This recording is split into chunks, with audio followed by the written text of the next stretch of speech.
అందరికీ నమస్కారం. నమస్కారమే కదండి మన సాంప్రదాయపు సంస్కారం.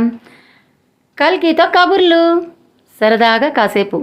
Like, share and subscribe.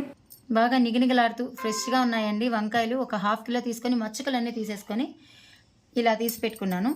ఇప్పుడు మనం వాటర్లో సాల్ట్ వేసుకొనేసి బాగా నీళ్ళల్లో, ఉప్పు నీళ్ళల్లో ఈ వంకాయలన్నీ వేసుకుందాము. వంకాయలు 4 పక్షాలుగా తీసుకుందామండి. వంకాయలు 4 పక్షాలుగా తీసుకొని ఉప్పు నీళ్ళల్లో వేసేసుకోవాలి. పుచ్చులు ఏమన్నా ఉంటే కనుక చూసుకొని తీసుకోవాలి. మనం పుచ్చిపోయిన వంకాయలు, ఆల్రెడీ వంకాయలు అనగానే పుచ్చులు ఉంటాయి కదా, ఆ పుచ్చులు ఏం లేకుండా ఓపెన్ చేసి చూసుకొని ఈ వాటర్లో వేసేసుకోవాలి.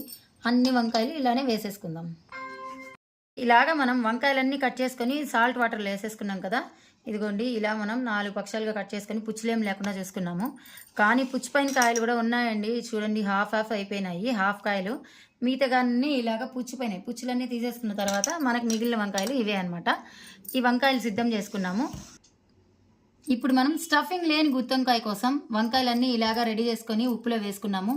అలాగే ఎర్రగడ్డలు సన్నగా తరిగి పెట్టుకోవాలి. తెల్లగడ్డలు తోలు తీసి పెట్టుకోవాలి.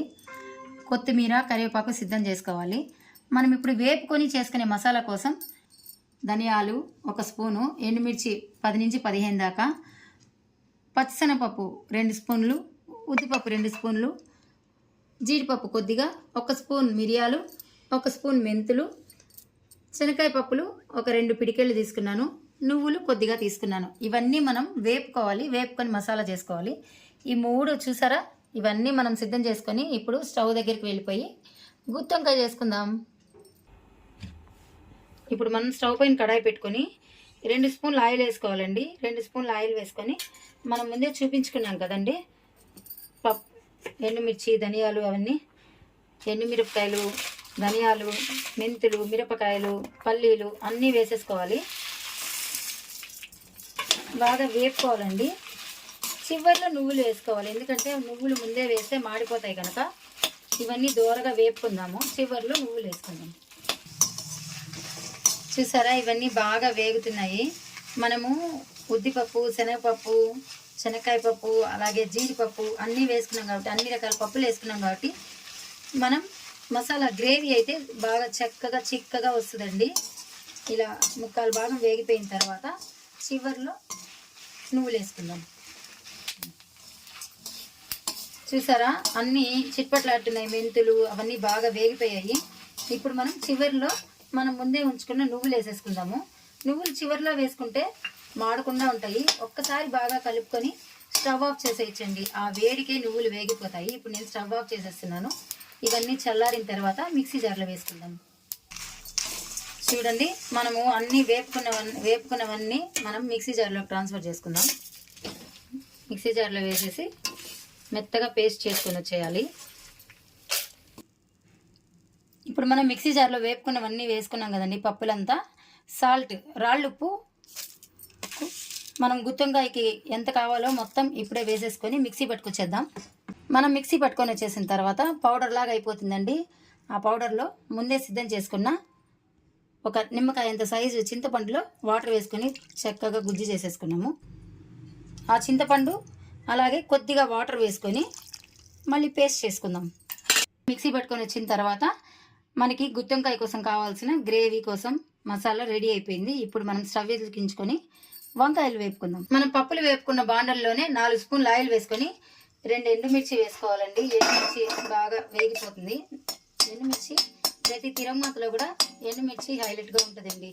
ఈ ఎండుమిర్చి కాస్త వేగిన తర్వాత ఆవాలు 1 స్పూను, అలాగే ఒక జీలకర్ర, 1 స్పూన్ మెంతులు, ఇవన్నీ వేపుకోవాలి. ఈ మెంతులు, ఆవాలు వేగిన తర్వాత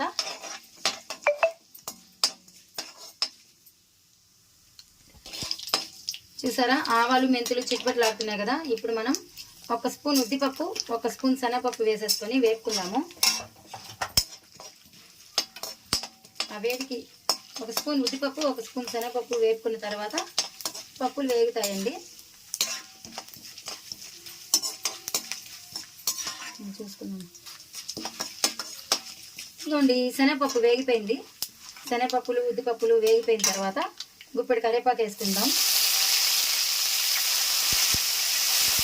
కరివేపాకు వేగిపోయిన తర్వాత మనం ముందుగానే సిద్ధం చేసుకున్న ఎర్రగడ్డలు తెల్లగడ్డలు అన్నీ వేసుకొని వేసుకోవాలి. ఒక్క నిమిషం వేసుకున్న తర్వాత అవి బాగా ఎర్రగా వేగుతాయండి. ఈ తెల్లగడ్డ ఎర్రగడ్డ అనేది వాడిన వాళ్ళు స్కిప్ చేసుకోవచ్చండి. ఇష్టం లేని వాళ్ళు తెల్లగడ్డ ఎర్రగడ్డ వేయకుండా కూడా చేసుకోవచ్చు. తెల్లగడ్డ ఎర్రగడ్డ ఇప్పుడు కొంచెం బాగా వేగడం కోసం ఒక్క నిమిషం మూత పెట్టేసుకుందాం.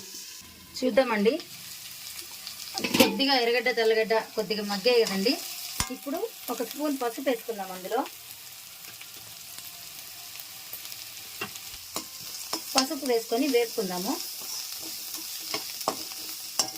చూడండి కలర్ఫుల్గా ఉంది కదండి. తెల్లగడ్డలు ఎర్రగడ్డలు కరివేపాకు పసుపు ఇవన్నీ వేసుకొని ముందైతే ఈ తెల్లగడ్డ ఎర్రగడ్డ ఈ మనం పెట్టుకున్న తిరగమాత రుబ్బించుకున్న పేస్ట్ ఇవన్నీ కలిపేసి వంకాయలు స్టఫ్ చేస్తుందండి మా అమ్మ వాళ్ళంతా. నేను కూడా అలాగా 2 times చేశాను. కానీ ఎంత స్టఫ్ చేసినా ఆ గ్రేవీ వంకాయలో మాత్రం ఉండదు, పక్కకే వచ్చేస్తుంది. అందువల్ల నేను స్టఫ్ చేయడం ఎందుకు వేస్ట్, ఇలాగ చేసుకుంటే కూడా సరిపోతుంది అని. చూసారా ఇప్పుడు వేగిన తర్వాత కాస్త ఇంగు వేసుకోవాలి. ఇంగువ వంటకి టేస్ట్ని ఇస్తుందండి, చాలా హెల్దీ కూడా. ఇంగు కూడా వేసి ఇట్లా వేపుకున్న తర్వాత ఇప్పుడు మనం అసలైన ఇంగ్రీడియంట్స్ ఇందులో వంకాయలు వేసేసుకుందాం. ఇప్పుడు మనం ఇందులో వంకాయలు వేసేసుకున్నామండి. ఇదిగోండి మనం వంకాయలన్నీ వేసిన తర్వాత ఒక్కసారి కలిపేసుకున్నాము.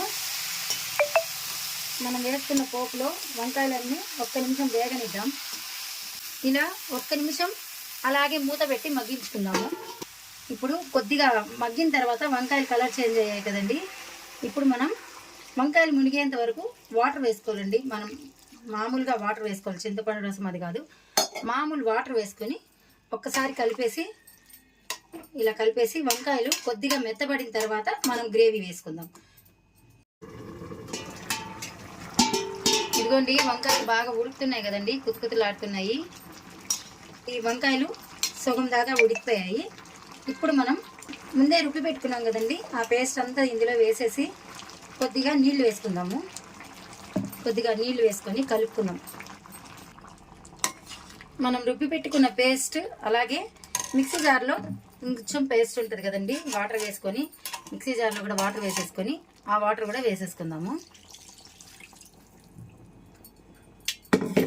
ఇప్పుడు ఒకసారి బాగా కలిపేసి మూత పెట్టుకుందాం. ఆ గ్రేవీ అంతా ఉడుకుతుంది కదండి, ఇంకొంచెం మనకి చిక్కబడుతుంది.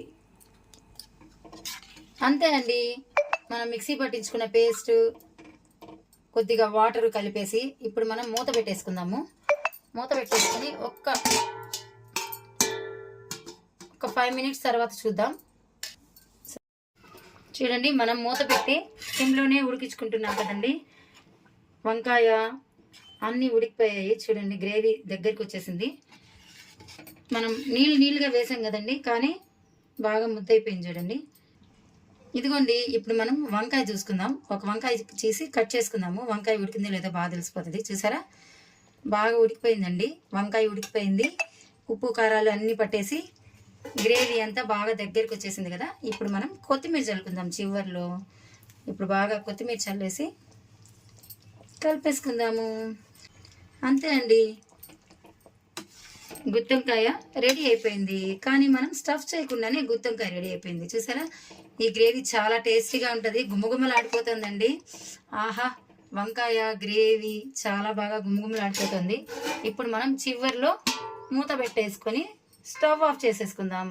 ఇదిగోండి గుమ్మగుమ్మలాడే గుత్తొంకాయ రెడీ. ఆహా ఏమి రుచి అనరమై మరచి. చాలా బాగుందండి, గ్రేవీ గుమ్మగుమ్మలాడుతోంది. గుత్తొంకాయ సర్వింగ్ బౌల్లో తీసేసుకుందాము.